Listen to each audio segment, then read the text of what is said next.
দুপুরে রান্না বান্না কমপ্লিট। আর এখন আমি একটু চা করে নিচ্ছি, আর তাই জন্য দুধটা বসিয়ে দিয়েছি। দুধটা ফুটে গেছে, এবার দিয়ে দিলাম এলাচ, আদা। আর আমি তো চিনি খাই না, তো ভালো করে দুধটা ফুটে গেলে এবার চা দিয়ে দেবো। চা দেওয়ার পর তারপর ভালো করে ফুটিয়ে নেব।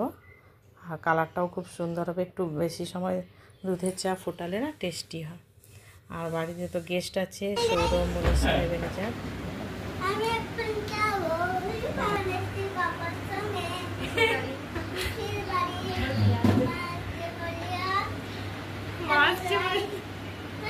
ঠিক আছে।